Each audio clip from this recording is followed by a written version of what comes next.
Tarot is not fortune-telling. It's the language of reality.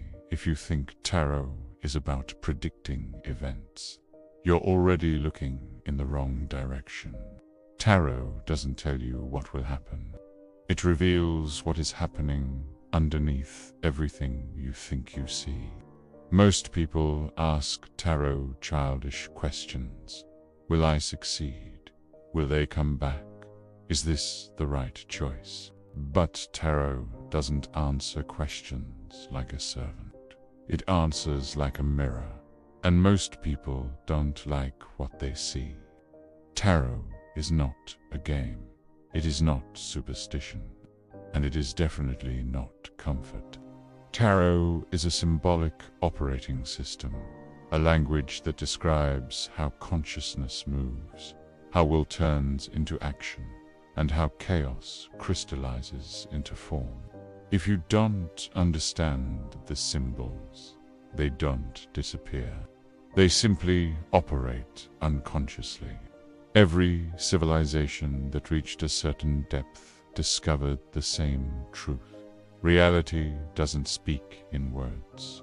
It speaks in patterns. Myth, archetype, symbol. Tarot is one of the most precise symbolic maps ever assembled, not to predict the future, but to decode the present. It doesn't say what will happen to you. It shows where you are within a process, and processes don't care about your hopes. This is why tarot feels uncomfortable when used correctly. It doesn't flatter. It doesn't reassure. It doesn't promise happy endings. Instead, it asks a dangerous question. What principle is currently governing your life? Because once you know that the outcome becomes obvious, think of tarot not as cards, but as laws in motion.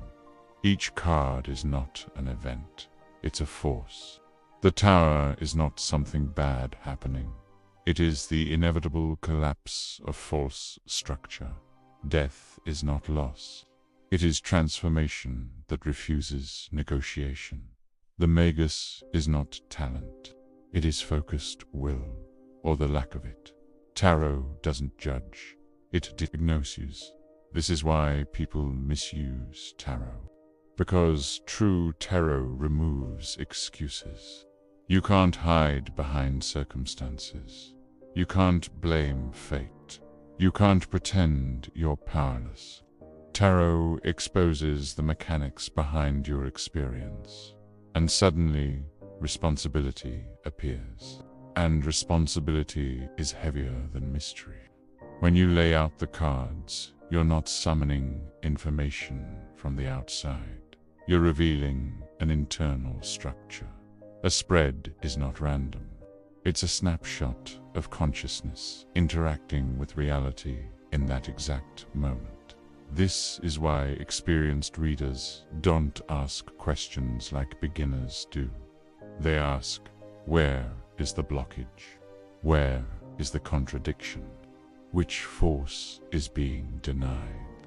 Tarot assumes something radical, that reality is intelligible, that chaos has grammar, that existence follows structure, whether you acknowledge it or not. Tarot doesn't create meaning, it reveals it. And once revealed, meaning becomes unavoidable. So the real danger of tarot is not superstition. The danger is clarity. Because once you understand the language, you can no longer say, I didn't know. Tarot is not here to predict your future. It's here to show you why your future looks the way it does. And this is only the beginning.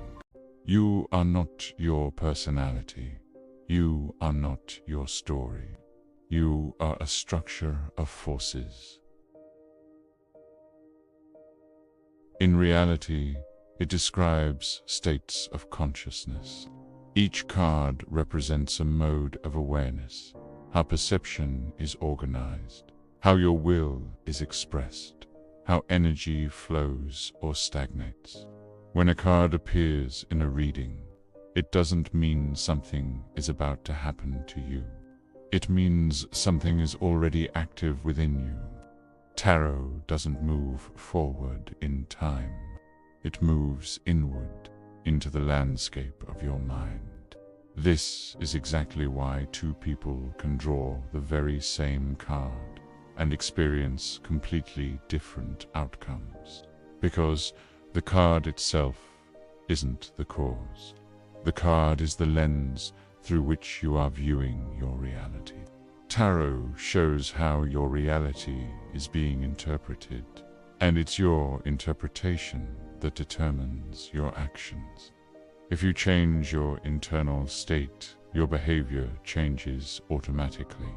But if you ignore that state, your behavior just repeats itself, almost compulsively. This is also why tarot can feel a bit threatening to the ego. The ego loves stories, narratives it can control. But tarot doesn't deal in stories. It shows structures. And while stories can be rewritten, structures must be dismantled and rebuilt. So, a tarot spread isn't a prediction of your future. It's a diagnostic scan of your present. It shows you where your awareness might be fragmented, where your willpower is diluted, or where fear is masquerading as logic. Tarot reveals the deep-seated patterns that operate in the background, even when you pretend they don't exist. Once you truly understand this, tarot becomes an indispensable tool. You stop asking what's going to happen to me, and you start asking a much more powerful question. What state of consciousness am I reinforcing right now? And trust me, that one question changes everything. Thanks for watching. If this resonated with you, give it a like and subscribe for more insights. The Major Arcana, the path of initiation. The Major Arcana are not symbols for reflection. They are symbols of irreversible change. Once a Major Arcana enters your life, something cannot remain the same. People like to think of tarot as advice. The Major Arcana are not advice. They are threshold. The 22 Major Arcana describe a single process, the evolution of consciousness from raw potential to complete integration. This is not a moral story. There are no good or bad stages. There are only necessary transformations. Each card marks a moment where the psyche must shed an old structure to access a deeper one. The Fool begins without identity. The Magus discovers will. The High Priestess introduces the unconscious, everything hidden, repressed, unknown. From that point on, complexity increases. Structure is built. Authority is formed. Meaning is assigned. And then, inevitably, that structure becomes a prison. This is where people resist the Major Arcana. They want growth without loss, power without responsibility, transformation without disintegration. But initiation does not negotiate. Every Major Arcana demands a price: certainty, control, innocence, attachment. Psychologically, the Major Arcana describe moments of crisis, identity collapse, existential confusion, loss of meaning. Spiritually, they describe awakening. Practically, they describe breakdowns that force reorganization. You cannot skip a Major Arcana. If you avoid it consciously, you repeat it unconsciously. What you refuse to integrate returns as anxiety, sabotage, addiction, or stagnation. The Major Arcana are not lessons you learn. They are forces you survive. And every person walking through life is somewhere on this path, whether they know it or not. The full, absolute potential zero is more dangerous than chaos, because zero contains every possible future. The fool is consciousness before identity, before role, before story. It is pure openness, without direction, without justification, without safety. This is not innocence as purity. This is innocence as risk. Psychologically, the fool represents the moment when old definitions no longer work. You no longer know who you are, but you also cannot go back to who you were. This is why most people avoid the fool. They cling to labels, careers, relationships, beliefs, not because they are true, but because they are familiar. The fool steps forward without proof. No guarantee of success. No promise of meaning. Only movement. This is terrifying for the ego, because the ego survives uncertainty. In tarot, the fool is not stupidity. It is radical openness. The willingness to enter experience without armor. Without this step, nothing new can emerge. Every authentic beginning in life passes through the fool. Starting a path without validation, leaving an identity without a replacement, choosing growth without knowing the outcome. The fool is not safe, but it is necessary, because remaining defined forever is another form of death. The magus. True, will most people confuse desire with will. That confusion ruins their lives. The magus represents focused intention, the ability to direct energy instead of leaking it. Desire is scattered. Will is aligned. Desire wants outcomes. Will shapes process. Crowley's concept of true will is often misunderstood. True will is not personal preference. It is not ambition. It is not ego. True will is the direction consciousness naturally moves when fear, conditioning, and imitation are removed. When you resist your true will, life feels heavy. Effort increases. Resistance multiplies. Motivation collapses. When you align with it, action feels precise. Not easy, but coherent. The magus teaches a brutal lesson. Power is not granted. It is assumed through responsibility. Every word spoken becomes an act. Every act creates consequence. Most people never become the magus. They hesitate. They dilute intentions. They explain instead of acting. The magus does not ask permission from reality. Reality responds to clarity. Have you ever wondered what really happens when we die? It's a question that has puzzled humanity for centuries. We often see death as a final, terrifying end. But what if we looked at it from a completely different perspective? What if death isn't an end at all, but a transformation? Think about it. In nature, nothing is ever truly lost. A fallen leaf decomposes, enriching the soil so new life can grow. A star collapses, but its elements are scattered across the universe, forming new stars and planets. It's a continuous cycle of change. A cosmic dance of creation and recreation. Death is simply one step in this incredible process. From a biological standpoint, when an organism dies, its body breaks down. The complex molecules that made you, well, you are released back into the ecosystem. They become nutrients for plants, food for other creatures. Your physical form is recycled, contributing to the web of life in a new way. It's a beautiful, efficient system. So, instead of fearing death as a void, maybe we can see it as a transition. It's a mechanism that allows life to constantly reinvent itself. It's the engine of evolution and the source of all novelty in the universe. We are part of this grand, unending cycle of transformation.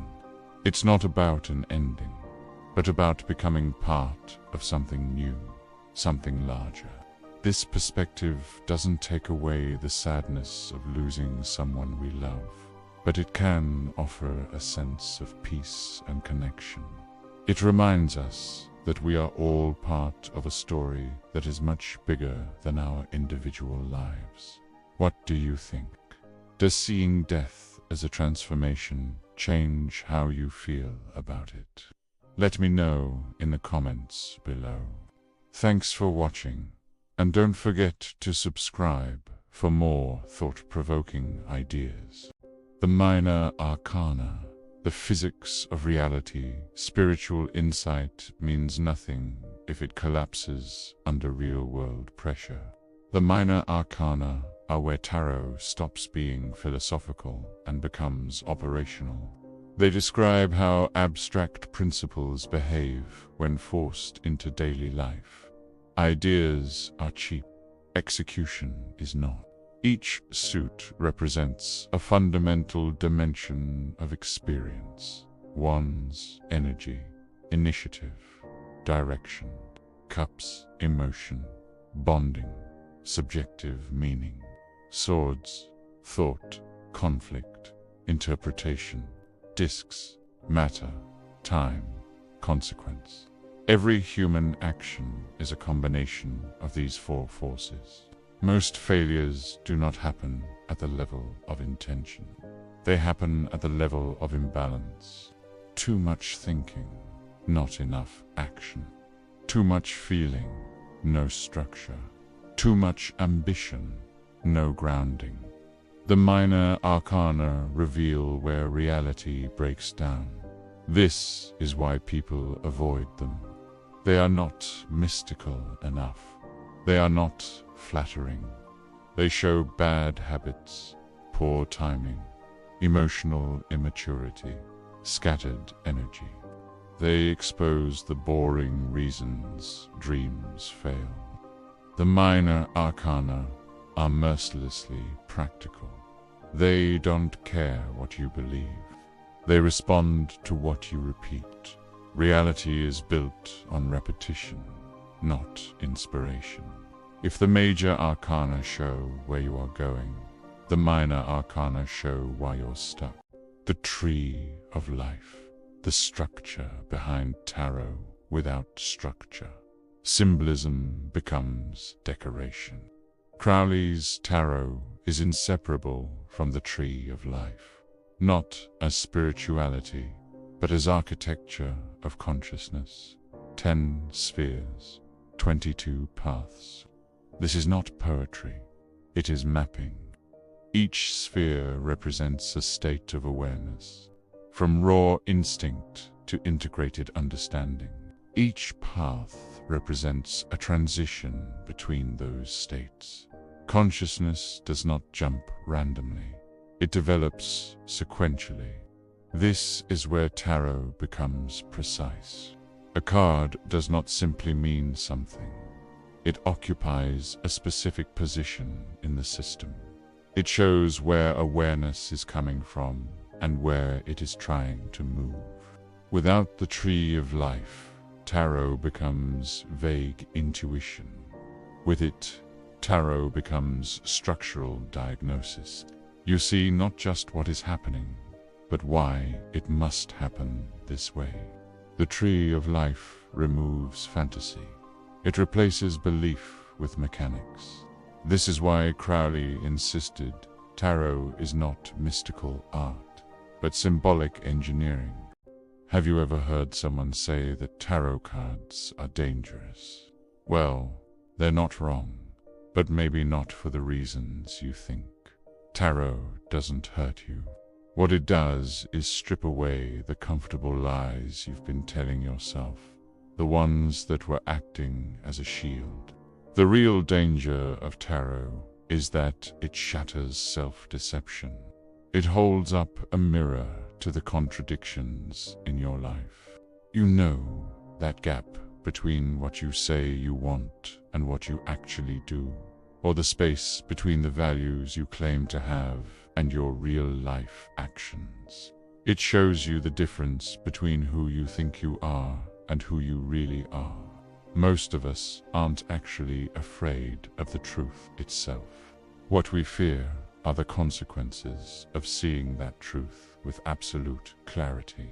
Because once you see it, you can't unsee it. Clarity demands a response. Once you recognize a pattern in your life, you can no longer pretend you're oblivious. This is the real reason why people sometimes get a reading and then shove their deck in a drawer and never look at it again. It's not because the cards were wrong. It's because they were inconveniently right. Tarot demands that you change, that you grow, but it does so without all the drama. When you approach a reading with raw honesty, it can feel confrontational. It forces you to look at things you've been avoiding. But if you use it just for fun, as a party trick, it becomes simple entertainment. The magic isn't in the cards themselves. They don't change. The person reading them does. Ultimately, tarot simply shows you what your intuition has been whispering to you all along, the things you already sense but have refused to put into words. It gives a voice to your inner knowing. Thanks for watching, and if this resonated with you, don't forget to like and subscribe for more. Tarot as the operating system of reality. You don't believe in gravity. You don't argue with it. You learn how to move within it, or you fall. Tarot works the same way. Tarot is not a belief system. It does not ask for faith. It does not require agreement. It describes how reality behaves when consciousness interacts with structure. You can ignore it.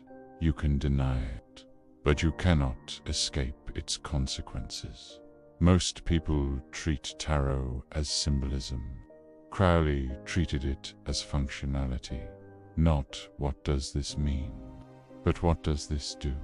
Tarot is not poetry. It is syntax, a grammar of cause and effect.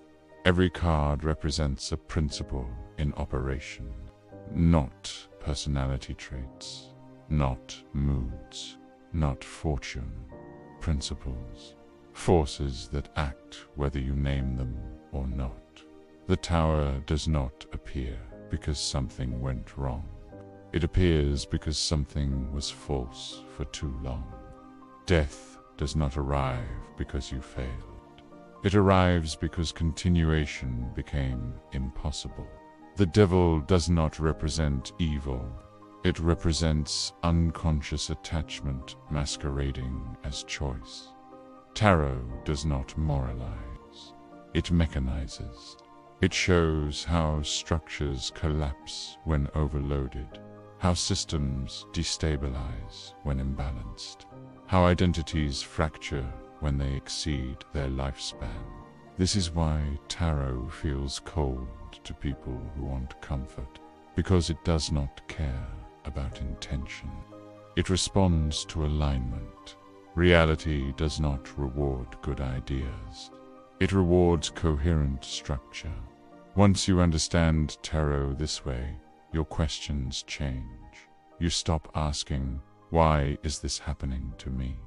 You start asking, what principle am I interacting with incorrectly?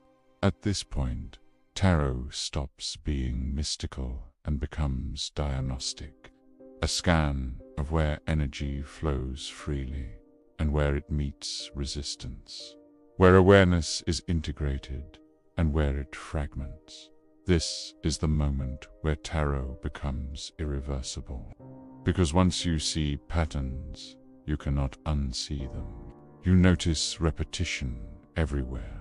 The same relationship dynamics, the same self-sabotage cycles, the same rise and collapse of structures, not fate, mechanics. Tarot teaches something deeply uncomfortable, that ignorance is not neutral. Once structure is visible, blindness becomes choice, and choice has consequences. This is why tarot is dangerous. Not because it predicts catastrophe, but because it removes plausible deniability. You can no longer say, "I didn't know." You can only say, "I chose not to act." For Crowley, tarot was not spiritual entertainment. It was an instruction manual for consciousness, a way to understand where will is blocked, where fear distorts perception, where attachment freezes movement. Tarot does not replace action. It clarifies action. It does not remove suffering. It shows why suffering persists. When used honestly, tarot produces competence, not optimism, not hope. Competence, the ability to navigate reality with awareness of structure. And this is the final shift. You stop using tarot to predict the future. You start using it to read the present accurately. Because once the present is understood, the future becomes predictable automatically. Tarot is not magic. It is literacy. Literacy in the operating system of existence. And once you can read the system, you are a participant. If you're still here, watching my videos, I want to say something simple. Thank you.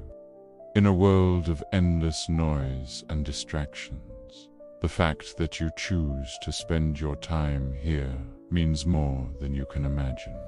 It means you're one of those rare people who wants to go deeper, question reality, and look inside yourself, not just outside. I'm honestly happy that there are people who share these interests, these questions, this search for meaning. So if you feel this space resonates with you, hit the like button, subscribe to the channel, and share this video with someone who might need it. Your support helps this content reach more people who are also quietly searching. Thank you for being here, really.